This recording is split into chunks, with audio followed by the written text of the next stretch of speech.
আমাদের আজকের এই বিশেষ আলোচনায় স্বাগতম, যেখানে আমরা বিভিন্ন সূত্র ঘেঁটে তার ভেতরের আসল নির্যাসটা তুলে আনার চেষ্টা করি। আর আজ আমাদের আলোচনার কেন্দ্রে আছে ক্যারল ডুয়েকের লেখা একটা ভীষণ প্রভাবশালী বই। হ্যাঁ, mindset, the new psychology of success. আমাদের আজকের মিশন হলো এই মাইন্ডসেট জিনিসটা ঠিক কি, আর কেনই বা এটা এত জনপ্রিয় হলো। একদম।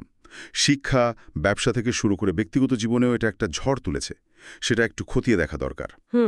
এর জন্য আমরা গুড রিভিউজের রিভিউ, ইয়র নোকরির মতো প্ল্যাটফর্মের অ্যানালিসিস, বুকস এন্ড বুকসের সারাংশ, brainsugar.com এবং সো ব্রিফের মতো সাইটগুলো দেখেছি। হ্যাঁ, সব মিলিয়ে একটা সামগ্রিক চিত্র তুলে আনার চেষ্টা করব। চলুন তাহলে শুরু করা যাক। চলুন। আচ্ছা, প্রথমে তাহলে মূল ধারণাটা নিয়ে কথা বলি। বইটার একেবারে গোড়ার কথাটা কিন্তু খুবই সহজ, তাই না? হ্যাঁ, খুবই সহজ, কিন্তু বেশ শক্তিশালী। ডুয়েক বলছেন আমাদের সবার মধ্যেই মূলত দুই ধরনের মানসিকতা বা মাইন্ডসেট কাজ করে। এই দুটো ঠিক কি? ধরুন, একটা উদাহরণ দিই। কোনো একজন ছাত্র পরীক্ষায় খুব খারাপ ফল করল। আচ্ছা। এখন তার প্রতিক্রিয়াটা কি হতে পারে? এখানে ডুইকের তত্ত্বটা স্পষ্ট হয়ে যায়। প্রথম মানসিকতাটা হলো স্থির মানসিকতা বা ফিক্সড মাইন্ডসেট। এই ধরনের মানুষ বিশ্বাস করে যে তাদের বুদ্ধি বা প্রতিভা, এই সব গুণ জন্মগত, এগুলো আর বদলানো যায় না। তার মানে পরীক্ষায় খারাপ করার অর্থ হলো আমি যথেষ্ট স্মার্ট নই। একদম।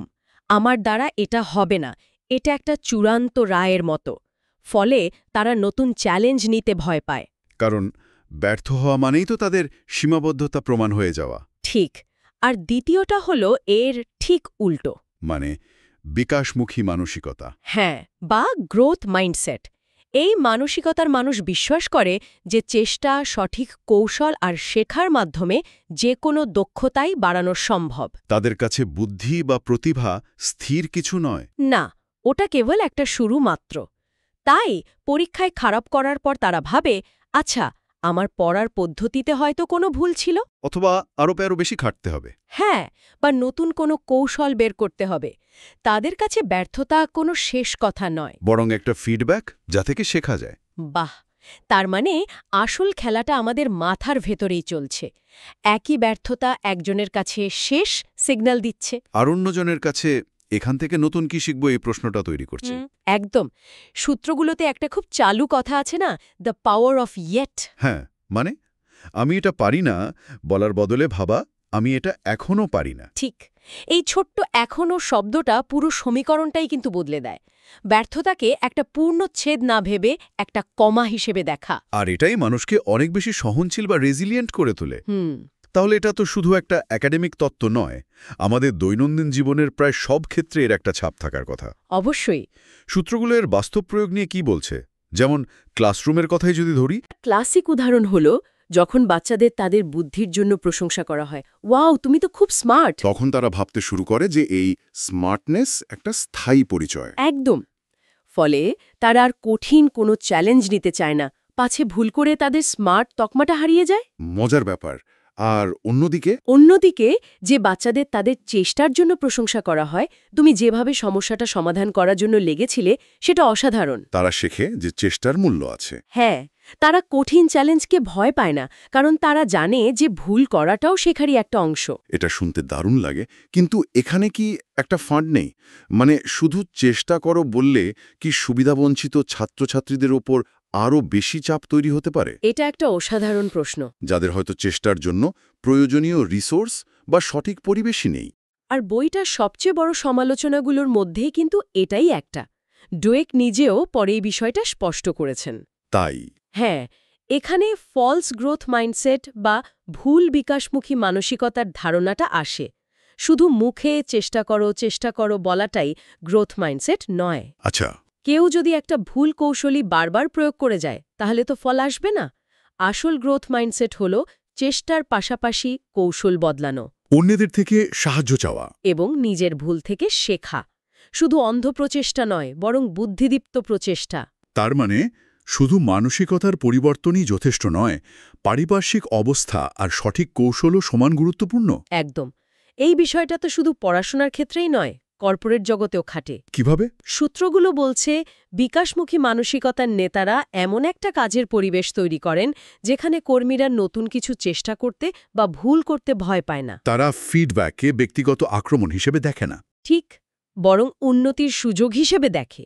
ফলে সেই পরিবেশে ইনোভেশন বা নতুনত্বের জন্ম হয়। কারণ সবাই জানে যে একটা ব্যর্থ প্রজেক্ট মানে কেরিয়ার শেষ হয়ে যাওয়া নয়, বরং একটা মূল্যবান শিক্ষা। কিন্তু এটা কি একটু বেশি আদর্শবাদী শোনায় না? মানে কর্পোরেট জগতে যেখানে দিন শেষে টার্গেট, ডেডলাইন এগুলোর ওপরই জোর দেওয়া হয়। এটাও একটা খুব বাস্তবসম্মত প্রশ্ন। কর্মীরা কি সত্যি ভুল করার স্বাধীনতা পায়? অনেক রিভিউতেই এই বিষয়টা উঠে এসেছে। তত্ত্বটা শুনতে যতটা ভালো লাগে, বাস্তবে প্রয়োগ করা ততটাই কঠিন। অনেক কোম্পানি গ্রোথ মাইন্ডসেট নিয়ে ওয়ার্কশপ করে, কিন্তু তাদের ভেতরে সিস্টেমটা হয়তো পুরোপুরি ফিক্সড মাইন্ডসেটের ওপর দাঁড়িয়ে আছে। যেখানে কর্মীর পারফরম্যান্স বিচার করা হয় শুধু তার ত্রৈমাসিক ফলাফলের উপর। একদম। সেখানে ঝুঁকি নেওয়ার সংস্কৃতি তৈরি হওয়া খুবই কঠিন। বইটার একটা সমালোচনাও এটাই যে এটা কি করতে হবে তা বলে, কিন্তু কিভাবে করতে হবে তার কোনো পরিষ্কার রোডম্যাপ দেয় না। ঠিক। এমনকি ব্যক্তিগত সম্পর্কের ক্ষেত্রেও তো এর প্রভাব থাকার কথা। অবশ্যই।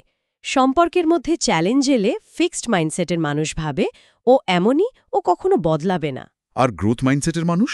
তারা ভাবে আমাদের মধ্যে এই সমস্যাটা হচ্ছে, চলো এটা নিয়ে কথা বলি আর সমাধানের চেষ্টা করি।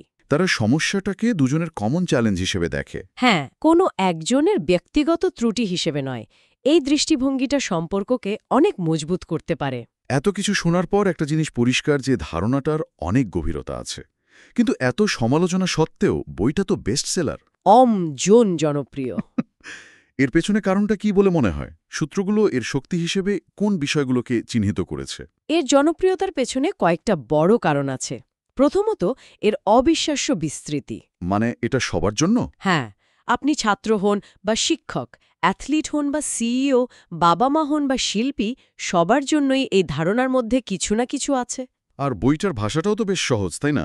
মনোবিজ্ঞানের জটিল ধারণাগুলোকে খুব সাধারণ গল্প আর উদাহরণ দিয়ে ব্যাখ্যা করা হয়েছে। একদম।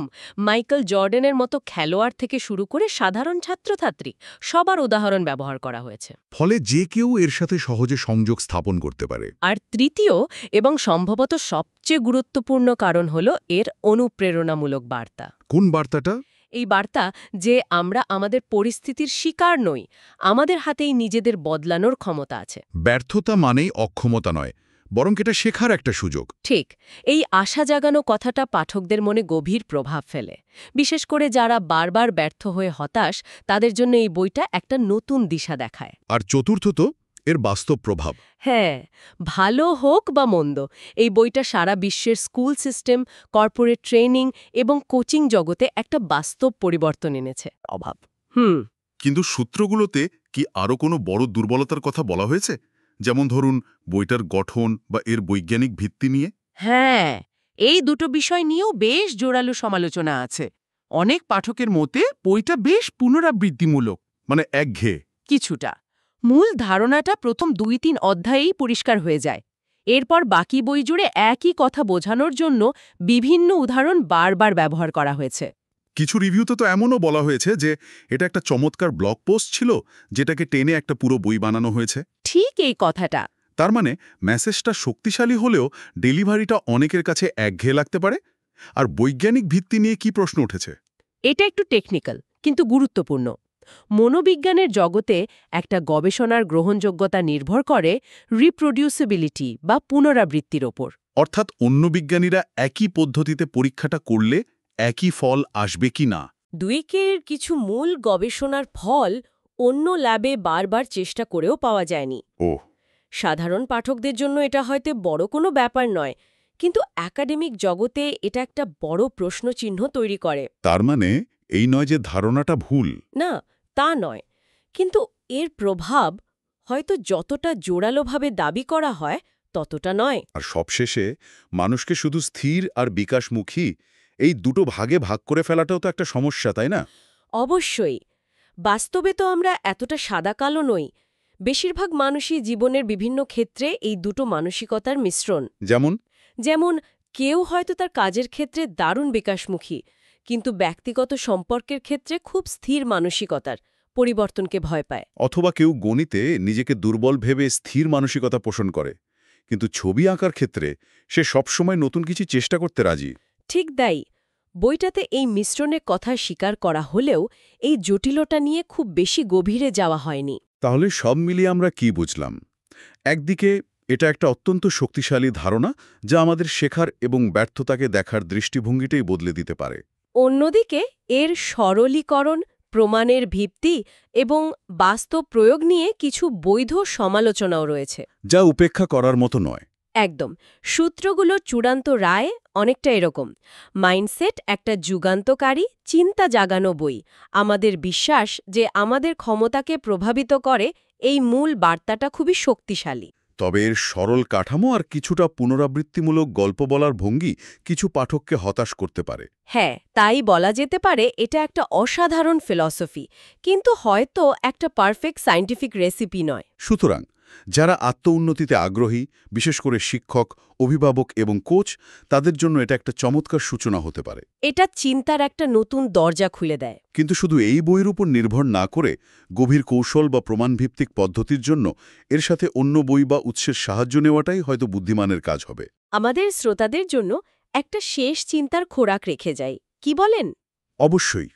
এই পুরো আলোচনায় আমরা স্থির এবং বিকাশমুখী মানসিকতার পার্থক্য দেখলাম, কিন্তু ভাবার বিষয় হল মানুষকে এই দুটি সুস্পষ্ট ভাগে ভাগ করার ধারণাটি কি নিজেই এক ধরনের স্থির চিন্তাভাবনার প্রকাশ নয়? একদম। মানসিকতার এই ধারণাটি নিয়ে ভাবার কি এর চেয়েও বেশি বিকাশমুখী কোনো উপায় থাকতে পারে, যা এই সরল দ্বিবিভাজনের বাইরে গিয়ে মানুষের আচরণের আরও জটিলতা এবং পরিবর্তনের সম্ভাবনাকে স্বীকৃতি দেয়?